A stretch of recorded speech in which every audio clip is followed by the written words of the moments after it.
Welcome back to the show. I believe that you guys are enjoying yourselves just as much as I am over here. Now, we know that Boyz II Men were in the country. You've just seen their concert. And while they were still here on the first tour on the African soil, they started with Kenya. They'll be going to Uganda and then South Africa. Now, we caught up with them at their presser. Let's listen in. There isn't anything or anyone that I could be, and it just wouldn't feel right. If I didn't have you by my side. Feels great. It's been a few years since we've been in the continent. Obviously for obvious reasons. We all had to take a world break and sit down for a little bit, so that kind of slowed our journeys and everything. But it's always nice to be here. As you guys know, we traveled a pretty long distance, but it's always nice to, when we get here, we're welcomed by all of you beautiful people and how you treat us so warmly and make us feel like it's home. Mama, you know I love you. Ooh, you know I love you, Mama. Mama, you're the queen of my heart. Your love is right. What keeps us going is the people, the music.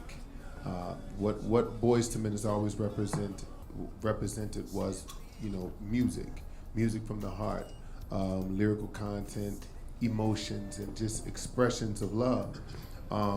To be able to have the songs that we have,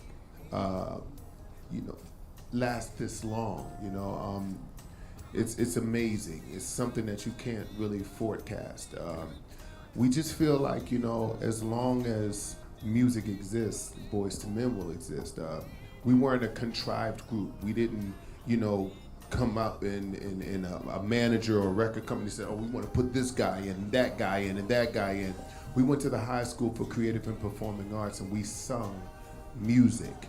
So music actually put us together, So we're connected to it, and I think that that's what it really is. It's just us being who we are, artists, creators, and just the gift of God, being able to sing songs that people really feel and touch them with the emotions that come behind it. It's nothing that we can really, say other than, we're blessed.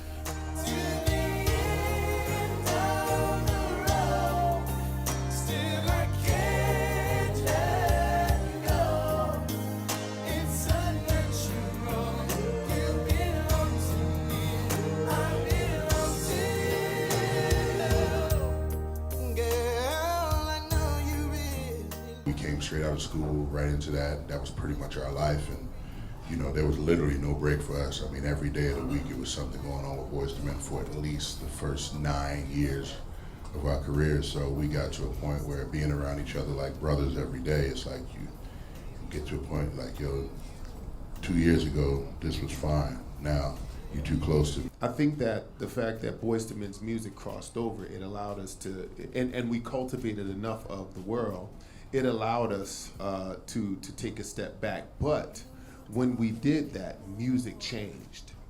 And it changed to a different type of music, hip hop, and that's not our forte, So as that we took that time off, we realized that it changed, and we tried to figure out where we would possibly fit. And in fact, we kind of didn't fit, and we weren't willing to change our brand and who we are, because we wanted to maintain the integrity of Boyz II Men and the music that we represented. When it changed, when we came back, it was like, okay, so what do we do now? You know what I mean? So we just decided to go where the love was. So we went to Japan, we went to Australia, we went to, outside of, and music is now coming back around, and it's doing its circular, cipher thing. And, we're just waiting for our chance to, step our toes back in it the way that we want to. That's the main thing. Just being able to, when you do, decide to come back on your own terms, you know, with your own mindset. Don't change who you are and who you will always be. Let's don't wait till the water runs dry. We might watch our whole lives pass us by. Let's don't wait till the water runs dry. We'll make the biggest mistake of our lives. Don't do it, baby. Well, it's a different landscape in the United States, unfortunately. Just not a lot of groups around. Sad to say, not just the United States, but the world tends to be in what we tend to call a YouTube society, where it's all about the individual, to where it becomes a mental block where kids don't even want to come together as a group because everybody wants to be their own solo artist. They can turn the camera on themselves, they can be their own star, they can be their own producer. So it's very difficult for groups in America to really even get started because no one really wants to share. That whole mentality is gone out of the window. So I mean, we talk to different artists as we meet throughout, you know, our time. But as far as groups are concerned, it's a very, very difficult landscape in the United States. Just fine, getting along very well without you in my life. I don't need you in my life, but I'm doing just fine. Time made me strong, You're no longer on my mind. Whoa, you are my earth, my number one priority. So even though we might cringe now because we're a lot more mature and our voices have grown and we've learned a lot more, that was still very much a time in history for us. Yeah. And for the listeners and for the people that fell in love with the music that appreciate that for what it is.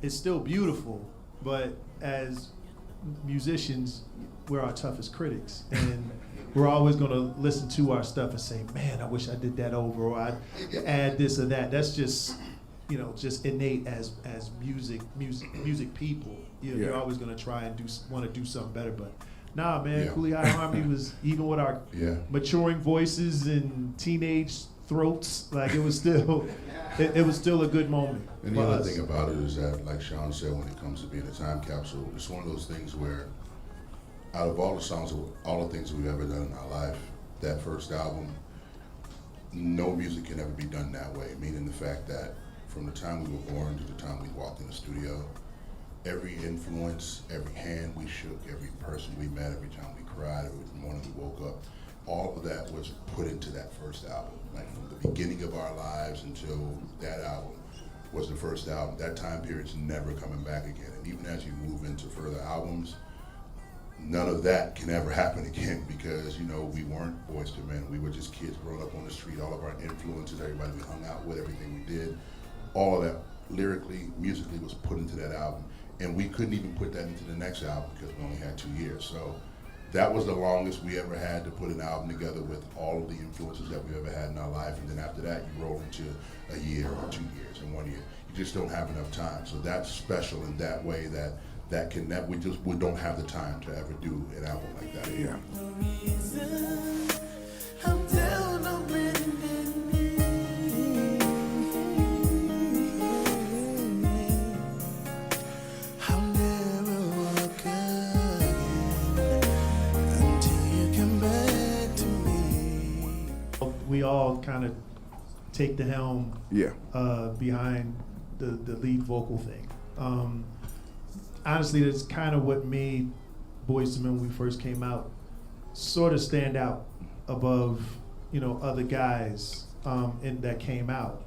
You'll see in other groups you might have 1, 2 at the most who take on the lead singing role, and with us, we all have 3 distinct voices that complement certain parts of the song, and it almost became like our signature. It almost like he starts, I'm in the middle, he finishes. Yeah. And that's kind of what we've done, and we've done it over and over and over again, and it became I guess you could say, our sound. So Yes. it's almost like fans look for it. Like, you hear Nate, okay, well, you know Sean's coming next, Yeah. and then you know Juan's going to, Yeah. so it just organically became that. And then when we sing together, that's what makes us Boyz II Men.